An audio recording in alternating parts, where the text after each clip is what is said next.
Pemerintah Australia memperingatkan adanya transmisi komunitas penularan COVID-19 yang jumlahnya cukup signifikan usai otoritas setempat menemukan 17 kasus COVID-19 baru di negara bagian Victoria. Dalam konferensi pers, Perdana Menteri Victoria, Daniel Andrews, menyatakan lebih dari 17 kasus corona baru belum diketahui asalnya. Saat ini otoritas setempat sedang bekerja menyelidiki riwayat pasien itu. Selain itu, otoritas setempat juga akan menutup 2 sekolah di Melbourne pada Jumat mendatang usai ditemukan seorang siswa yang positif terpapar virus corona. Dengan adanya 17 kasus COVID-19 baru, pemerintah Australia mencatat adanya lonjakan kasus corona hingga 2 digit selama 7 hari berturut-turut. This is still with us. This is not over. And I know and understand that so many Victorians, perhaps all Victorians, want this to be over.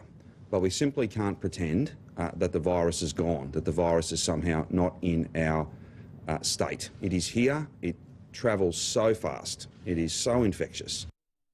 Korban jiwa akibat virus corona baru di Amerika Serikat terus meningkat pada saat yang bersamaan kasus baru terus melonjak di beberapa negara bagian. Tercatat pada Senin waktu setempat, kasus COVID-19 baru di Florida, Amerika Serikat melampaui angka 100.000 kasus. Seperti halnya Florida, negara bagian Arizona dan Texas juga mengalami lonjakan dalam kasus virus corona. Para ahli memperingatkan peningkatan kasus ini terjadi di kalangan anak muda.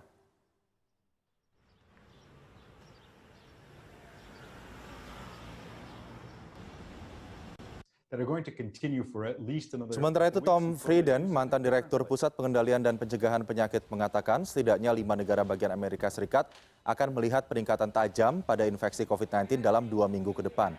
Para ahli menyatakan peningkatan kasus corona secara signifikan ini terlihat di negara bagian Arizona, Alabama, Florida, Carolina Selatan, dan juga Texas.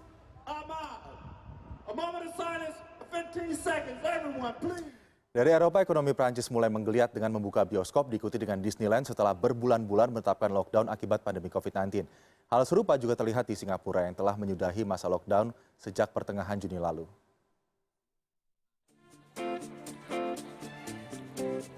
Prancis mulai membuka bioskop-bioskop di Paris pada Senin waktu setempat setelah 3 bulan ditutup. Di bioskop Pathé Gaumont, Paris, para penikmat film diwajibkan mengenakan masker ketika tiba, tetapi dapat melepasnya saat di dalam teater. Untuk memastikan jaga jarak, tempat duduk akan dikosongkan 1 kursi antar penonton. Dapat kembali merasakan sensasi menonton film di dalam teater membuat sejumlah pengunjung merasa terharu. On est ému parce que c'est comme la première fois qu'on est retourné au restaurant.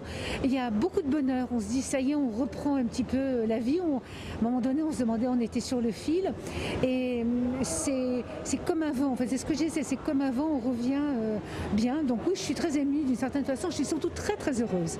Là, j'attends une amie, on y va toutes les deux. Donc on est très très contentes. Non, vraiment, c'est bien.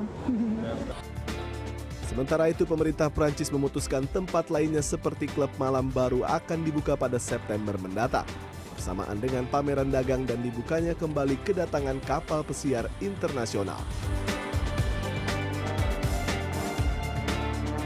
Prancis juga berencana membuka taman rekreasi Disneyland pada 15 Juli mendatang.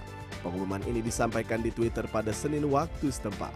Menurut pihak Disneyland, pembukaan taman bermain akan diikuti dengan pembukaan Walt Disney Studio Park, Hotel Newport Bay Club, dan Disney Village. Sebelumnya Disney menutup seluruh wahana rekreasinya akibat pandemi COVID-19.